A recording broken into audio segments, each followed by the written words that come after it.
ঢাকায় আহলে সুন্নাতুল জামাতের এই পথযাত্রা ছিল স্বরাষ্ট্র উপদেষ্টার ঈদ কার্যালয়ের এদিকে। এখানে পুলিশ ব্যারিকেড দেওয়ার পরে তারা আবার লাঠিচার্জ করলো আমাদের ভাইদের উপরে। দেখেন, আমাদের ভাই ইমাম সাহেব রইসুদ্দিন, শহীদ রইসুদ্দিন ইমাম সাহেবের হত্যার বিচারের দাবিতে এই পথযাত্রার মধ্যে তারা আবার লাঠিচার্জ করলো।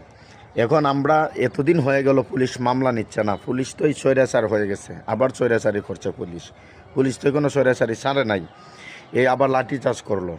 আমরা আহলে সুন্নাত ওয়াল জামাতের আমরা ইয়াং জেনারেশন আবার চাচ্ছি আমরা ঢাকা যেতে। আবার ঢাকায় যদি সুন্দর ব্যবস্থা না হয়, বিচারের কার্যক্রম দ্রুত যদি এই কার্যক্রম না হয়, বিচার না করে মামলা না নেয়, ঢাকার দিকে আবার আহ্বান করতে হবে।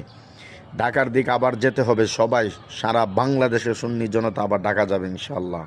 কঠিন আন্দোলন কিন্তু হবে, কঠিন আন্দোলন হবে। এখন সুন্নত ঐক্যবদ্ধ কঠিনভাবে আন্দোলন গড়ে তুলতে হবে, কঠিনভাবে আন্দোলন গড়ে তুলে এর প্রতিবাদ করতে হবে।